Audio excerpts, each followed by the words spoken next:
Hello dear students, today our topic is sign conventions for lenses. Same topic बेटा हमने mirrors के लिए किया था. ये टॉपिक हमारा कहाँ यूज़ होने वाला है? न्यूमेरिकल्स में. अब हम सबको पता है, मैं बहुत बार बोल चुकी हूँ, मिरर और लेंस में से एक क्वेश्चन आपका न्यूमेरिकल्स का आना ही आना है, और वो भी 5 मार्क्स का. अब न्यूमेरिकल आपका करेक्ट हो, वो सॉल्व हो, उसके लिए हमें क्या करना पड़ेगा? साइन कन्वेंशंस का ध्यान रखना पड़ेगा. अब साइन कन्वेंशंस आप कैसे कैसे बनाएंगे? साइन कन्वेंशन मीन्स हमें डिसाइड करना है which one is negative and which one is positive. ठीक है. अब ये कैसे पता चलेगा कि कौन सी टर्म को हम नेगेटिव लेंगे, कौन सी पॉजिटिव? देखिए, इसके लिए फर्स्ट रूल है हमारा, the principal axis of the lens is taken as along the X axis of the rectangular coordination system and the optical centre C of the lens is taken as the origin.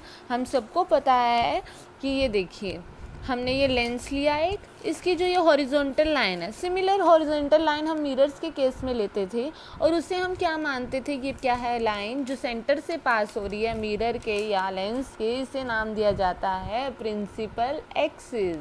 इसे क्या नाम दिया जाता है? Principal axis.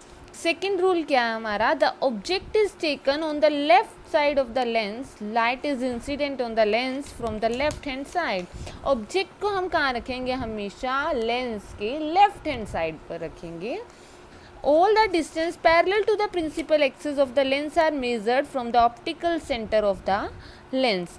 सारे के सारे distance को हम मापेंगे कहाँ से? यहाँ से, ऑप्टिकल सेंटर. कहीं बुक्स में इसको और से रिप्रेजेंट किया जाता है और कहीं पर कैपिटल सी से. ठीक है. अब फोर्थ देखिए, the distance.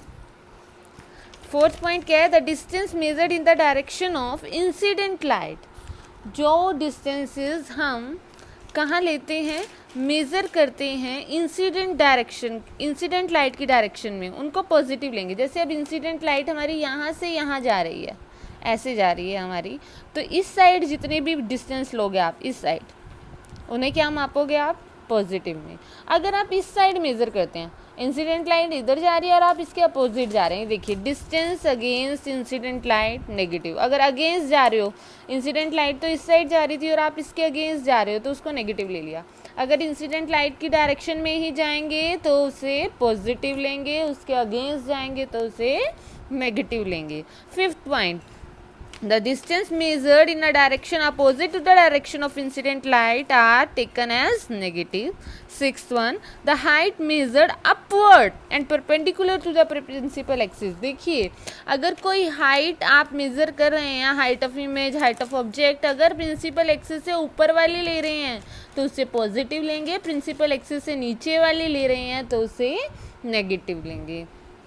7, the height measured downward and perpendicular to the principal axis. Principal axis के परपेंडिकुलर तो हो, बट अगर वो डाउनवर्ड है तो उसे आप नेगेटिव लेंगे.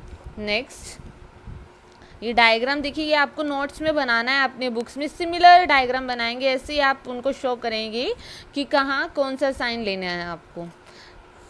सारे के सारे कार्टेशियन कन्वेंशन जो हमने साइन कन्वेंशन पढ़े, चाहे कनकेव लेंस हो चाहे कन्वेक्स लेंस हो, सब में सेम रहने वाले हैं.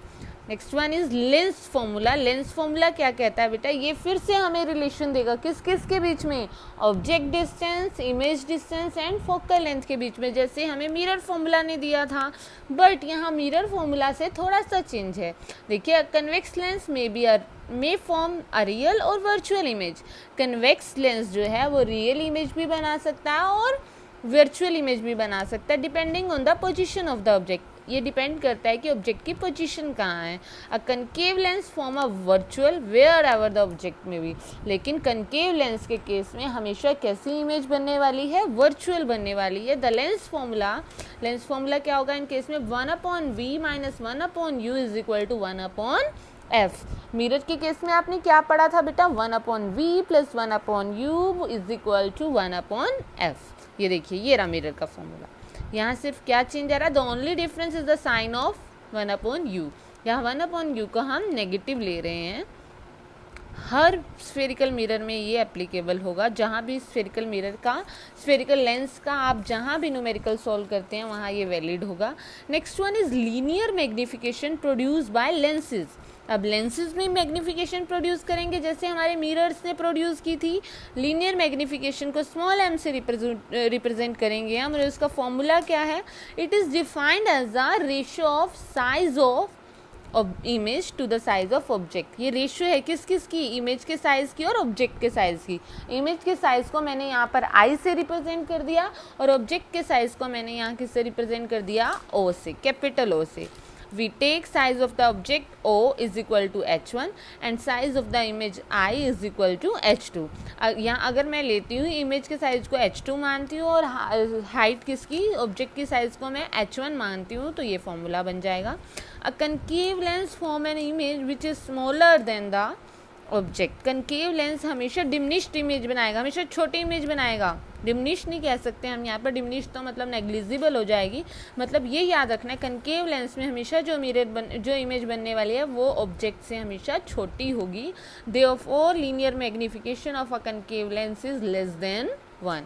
इसीलिए मैं कह सकती हूँ कि मैग्नीफिकेशन अगर हाइट कम आ रही है इमेज की ऑब्जेक्ट से, तो यहाँ से हमें पता चलता है कनकेव लेंस की इमेज का साइज़ क्या होगा? हमेशा लेस देन 1। आगे देखिए, कन्वेक्स लेंस में form an image equal to the size of object. वो ऑब्जेक्ट के साइज़ के इक्वल भी बना सकता है, वहाँ पर m होगा 1, लेस देन भी बना सकता है।